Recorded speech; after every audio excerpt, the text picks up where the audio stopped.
apakah benar saat kita meninggal itu sakratul maut sesuai dengan amalan kita di dunia? Apakah seperti itu, Ustaz? Barakallahu fikum. Nah, barakallahu fik, subhanallah jamaah.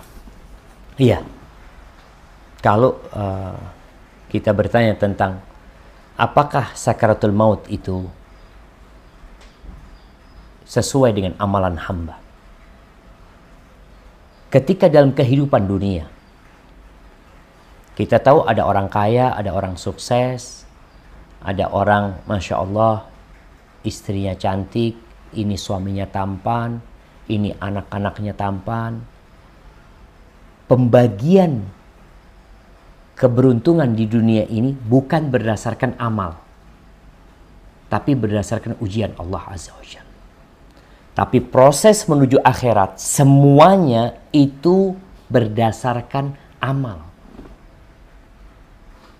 Proses bagaimana dia nantinya dapat mengatakan la ilaha illallah atau tidak dapat mengatakan la ilaha illallah.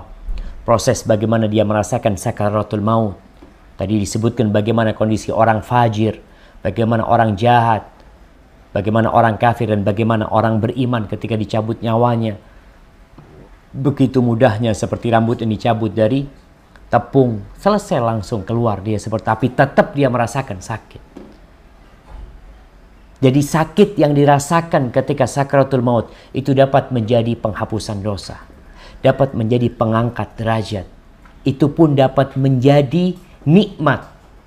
Karena ketika orang setelah susah dikasih nikmat, Masya Allah, dia akan merasakan kebahagiaan.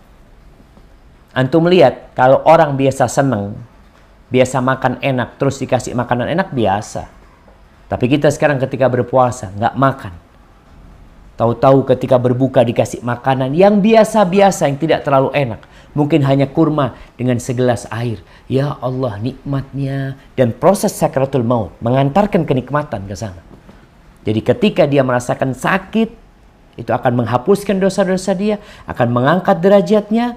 Sebagaimana pada waktu itu kita bicara proses ketika masuk kuburan, dihimpit dia untuk merasakan kenikmatan nanti yang akan dia nikmatin untuk selanjutnya. Sehingga dia benar-benar terhapuskan dosa-dosanya, diangkat derajatnya, dan merasakan nikmat. Makanya kalau bicara amal, kenapa Allah Azza wa Jal sering menggabungkan antara iman dengan amal? Alladzina amanu wa amilus shalihat. Yang beriman dan beramal soleh. Karena amal soleh ini menjadi pengangkat derajat seseorang. Menjadi sebab orang itu merasakan kenikmatan nantinya ketika sakarat, ketika di kuburan, dan ketika di padang mahsyar, dan ketika menuju surga Allah Azza wa Jalla. Hadza wallahu a'lam.